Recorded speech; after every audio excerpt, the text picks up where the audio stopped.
Fala, galera! Hoje nós vamos falar do enquadramento Pedro e Paulo, ou melhor, como a rivalidade entre Pedro e Paulo vai se tornar entre uma união dessas duas figuras.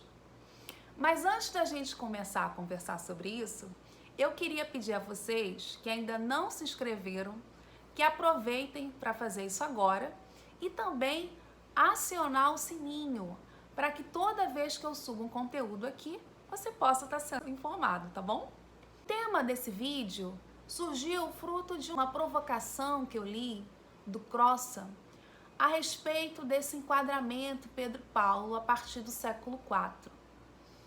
O Crossan vai falar que no contexto de cristianização desse Império Romano, nós teríamos uma recorrente substituição dos heróis fundadores, ou melhor, paulatinamente, Pedro e Paulo estariam substituindo Rômulo e Remo.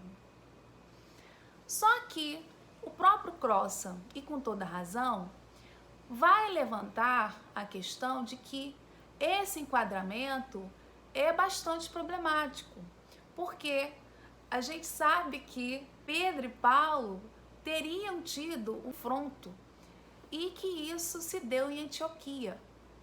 Paulo vai ser o primeiro aí a registrar esse embate. Isso mais especificamente está em Gálatas 2, 12 e 13, que eu vou ler aqui rapidinho para vocês. Com efeito, antes de chegarem alguns vindos da parte de Tiago, ele comia com os gentios, ele no caso Pedro.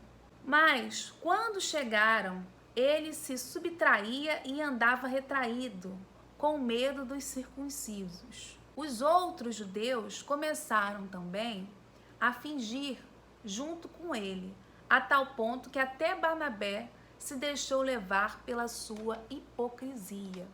Ou seja, Paulo aqui faz uma acusação muito séria.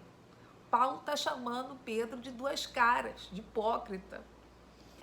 Esse debate, essa tensão, parece que vai se arrastar ao longo aí dos anos. Porque aqui nós temos uma carta autenticamente paulina. Só que nós temos uma documentação do século II que é atribuída a Pedro. Não foi escrita pelo Pedro histórico, mas é de tradição petrina. Tendo aqui a segunda Pedro, que também vai mencionar esses atritos entre Pedro e Paulo. Então, o que a gente está vendo aqui, na verdade, é uma longa duração de modelos de cristianismo, no caso, petrino e paulino, que vão estar rivalizando. Mais especificamente, essa passagem está em 2 Pedro 3, 15 a 16, que eu também vou ler rapidinho para vocês. Considerai a longanimidade de nosso Senhor com a nossa salvação, conforme também o nosso amado irmão Paulo, que vos escreveu, segundo a sabedoria que lhe foi dada. Isto mesmo faz dele em todas as cartas, ao falar nesse tema. É verdade que em suas cartas se encontram alguns pontos difíceis de entender, que os ignorantes e vacilantes torcem, como fazem com os que as demais escrituras, para a própria perdição. Aqui fica claro que o autor sabe desses atritos entre Pedro e Paulo e ecoa ela, mostrando que ela está circulando de forma bastante negativa, mas tenta suavizar, tenta resolver essa situação. Ainda assim, a gente poderia perguntar, ou a gente poderia fazer a seguinte pergunta: como que em um intervalo aí de 2 séculos, a gente tem circulando memórias negativas sobre essa rivalidade Pedro e Paulo, e como que em pleno século IV vai estar sendo circulado do ponto de vista textual e imagético uma memória de aproximação, uma memória de unidade entre essas duas figuras. Ou melhor, como que Pedro versus Paulo se tornou Pedro e Paulo. Para isso, é chave nós entendermos dois elementos. O primeiro deles, uma longa campanha imagética e propagandística, logicamente, e que vai estar sendo ali instaurada em Atos, de uma reaproximação entre essas duas personagens.